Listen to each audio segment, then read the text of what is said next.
My name is Bob Widman. I had a kidney transplant about a year and a half ago.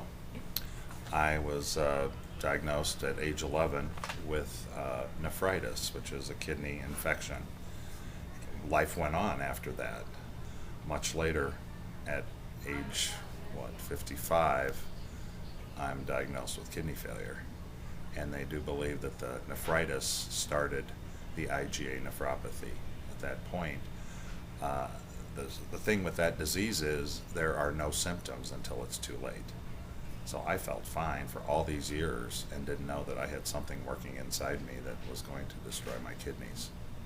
I originally went in to a hospital back home for hernia surgery, and at that point they said my creatinine level was a little elevated, but because I'd been working out and so forth, they said that that is normal with increased muscle mass. So they said they'd keep an eye on it. I had monthly blood tests until the next March. After that blood test, I got a call from my doctor's nurse back home. She said that the doctor wanted me in the hospital immediately. It did not change while I was in the hospital. The doctor came in to release me, and at that point told me I better start looking for a donor, that I was in complete kidney failure. I didn't expect anything like this, and so there I am in Peoria, and I have an hour and a half drive home after being told that I need a transplant as soon as possible. I really don't remember the drive home. I was in such a daze just thinking about all the ramifications of a transplant, all the question marks in my head, of course. Being so active, especially the last few years, working out and training and competing in bodybuilding and things like that, this was just a shocker completely. That was on a Thursday. The following Sunday I went to church as usual, and I mentioned during our Joys and Concerns time that I was facing a kidney transplant. And there were a few gasps come from the congregation because they obviously didn't expect that either from me, being so active. Immediately after church, a lady I knew came up to me and said she wanted to be tested. And it actually hadn't even gotten into my head yet that I needed the transplant. And I asked her, I said, tested for what? And she says, I want to be tested as a donor. And that was the first of 12 people who volunteered to be tested, to donate a kidney to me. Her name is Debbie Cassie. She also lives in Ransom. The ironic part of this whole thing is she and her family moved into Ransom from West Virginia, and the year before I had nephritis. They moved in 1963. I had the nephritis in 1964, which led to all this. And she was the first to be tested, and she was my match. I wanted to have the transplant done back home where it was closer to all my friends and everybody. Of course, everybody wants their friends around when something this serious is going on. My dad insisted that I come to Mayo for a second opinion. Both he and my mom have been patients here and come for checkups and so forth. I did not want to come up here, but to satisfy my dad, I relented, and he and I flew up here the day after Easter of 2009. And my first meeting with my pre-transplant doctor, Dr. Albright, was just awesome.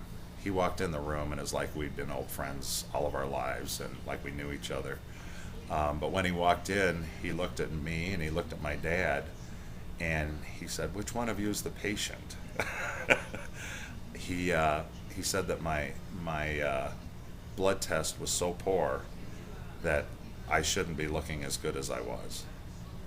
And after talking with him, there was no rush with that appointment. He took all the time I needed to answer questions and explain the entire procedure and everything, and he made me feel so comfortable with Mayo that I decided to have it here at Mayo. The evaluation was so thorough. They told me my health history just through my blood tests that I didn't even remember or didn't know.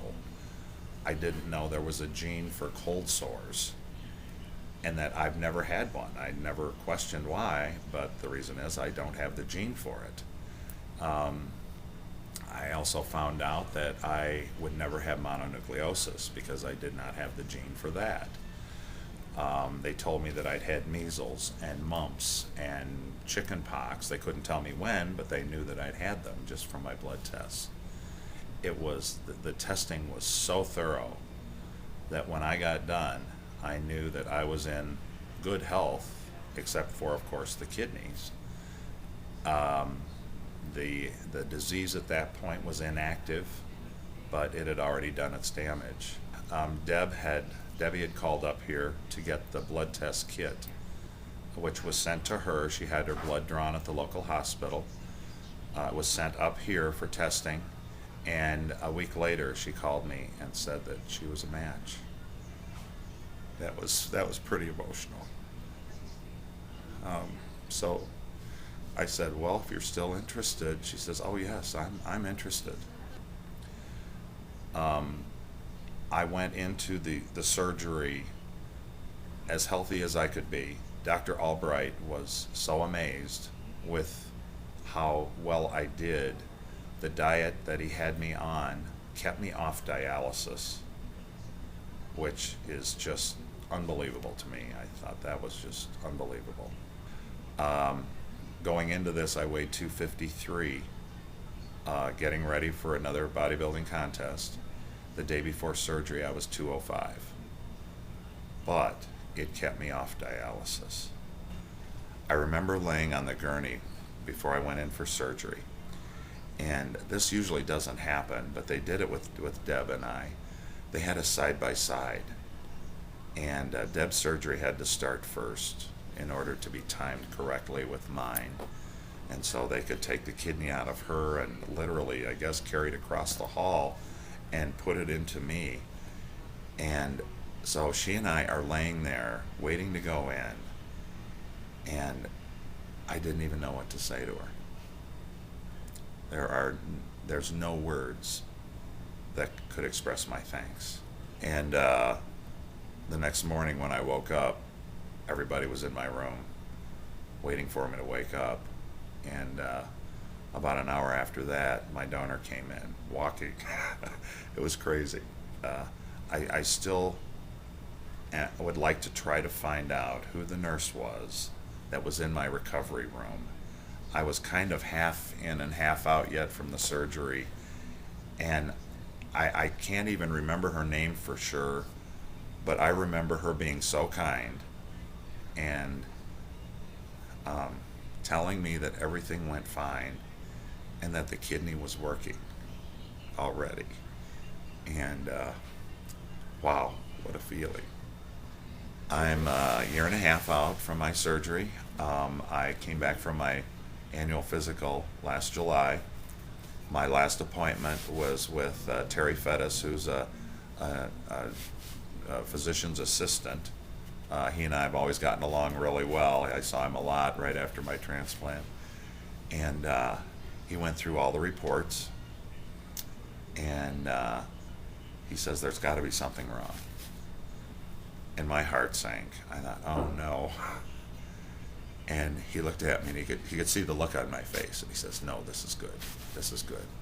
So he brought, I don't remember his name, but he's the head of nephrology, in to look at the results. And he told me that he had hardly ever seen a report like this. It was so good. My kidney function had increased 29% in a year. The kidney had grown in size to accommodate my body size from a female donor.